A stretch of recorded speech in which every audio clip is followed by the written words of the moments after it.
Lecciones del Espíritu Santo marca Ames. Andrés Marín por el Espíritu Santo. A continuación, un pan con mucha masa, más bien cargado de poder, diría yo. Sangre preciosa.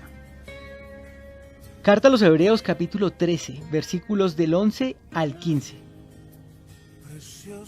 Pero estando ya presente Cristo, sumo sacerdote de los bienes venideros, por el más amplio y más perfecto tabernáculo, no hecho de manos, es decir, no de esta creación, y no por sangre de machos cabríos ni de becerros, sino por su propia sangre, entró una vez para siempre en el lugar santísimo, habiendo obtenido eterna redención.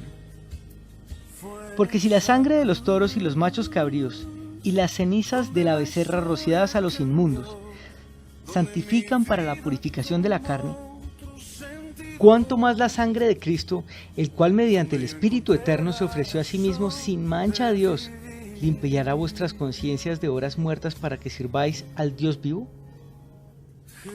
Así que por eso es mediador de un nuevo pacto o testamento, para que interviniendo muerte para la remisión de las transgresiones que había bajo el primer pacto, los llamados reciban la promesa de la herencia eterna.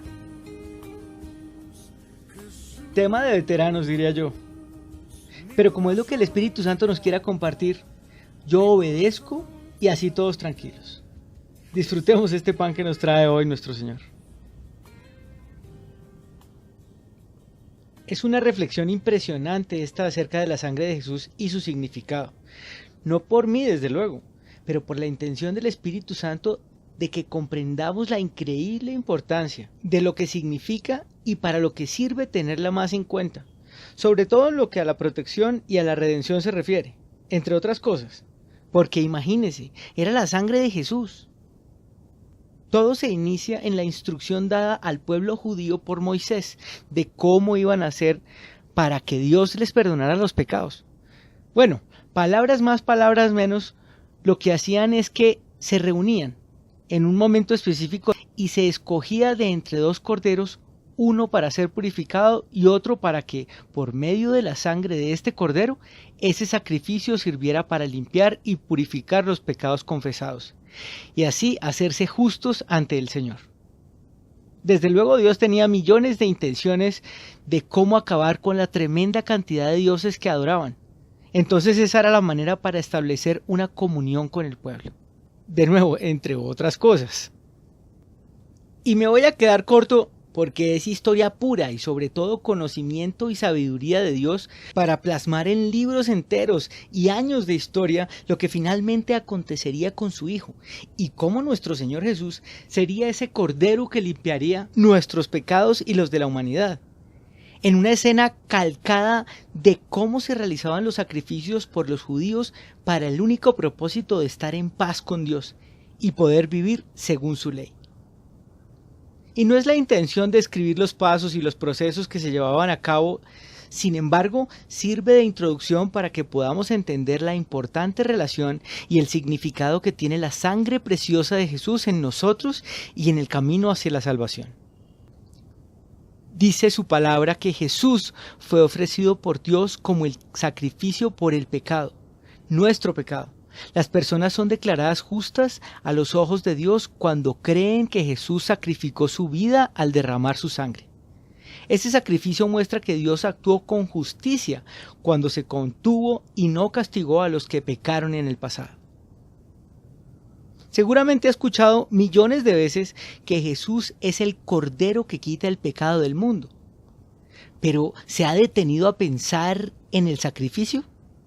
¿Se ha puesto a pensar en serio en si, por ejemplo, el hijo de uno fuera escogido como rehén y se decidiera que pues hay que matarlo para que otros puedan ser liberados?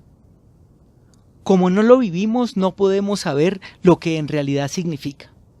Es un tema de fe solamente. Como no sentimos cuando estaban sacrificando a Jesús, no podemos conocer el dolor de los golpes o del sufrimiento sin haber pronunciado alguna queja. Dice su palabra en Isaías: fue oprimido y tratado con crueldad, sin embargo, no dijo ni una sola palabra. Como cordero fue llevado al matadero, y como oveja en silencio ante sus trasquiladores, no abrió su boca. Como no vimos el escarnecimiento solo en películas que no alcanzan a retratar las horas de dolor y sufrimiento vividas por nuestro Señor. Esa sangre, esa que derramó desde Getsemaní, cuando Él recibiría un no por respuesta, donde el Padre le diría que así habría de ser por obediencia, hasta que derramó sus últimas gotas ya mezcladas con agua al ser traspasado, dice su palabra. Esa sangre fue con la que, siendo inmolado, sacrificado, despedazado, nos compró. Donde tenemos su redención mediante su sangre, el perdón de nuestros pecados según las riquezas de su gracia. Habiendo sido ahora justificados por su sangre, seremos salvos de la ira de Dios por medio de él, haciendo la paz mediante la sangre de su cruz, la que nos acercó a él, la que nos emblanquecerá cuando hayamos pasado finalmente por la tribulación a los que hayamos decidido haberle creído. El sacrificio está representado en su sangre preciosa, no cualquiera, no despreciable, no impura, al contrario, perfecta selladora de su promesa, limpia y perfecta del más grande, despreciado y desechado entre los hombres, varón de dolores, dice la palabra, experimentado en quebranto, y como que escondimos de él el rostro, fue menospreciado y no lo estimamos. Sin embargo, verá el fruto de la aflicción de su alma y quedará satisfecho. Por su conocimiento justificará a mi siervo justo a muchos y llevará las iniquidades de ellos, dice su palabra en el libro de Isaías. Por tanto, yo le daré parte con los grandes, y con los fuertes repartirá despojos, por cuanto derramó su vida hasta la muerte, y fue contado con los pecadores, habiendo él llevado el pecado de muchos, y orado por los transgresores.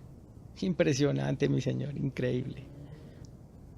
Se da cuenta de la innumerable cantidad de bendiciones, beneficios, seguros, redenciones, justificaciones y demás, para que por no saber no la tengamos en cuenta como nuestra protección, como nuestro cobertor, nuestro bálsamo diario contra cualquier circunstancia.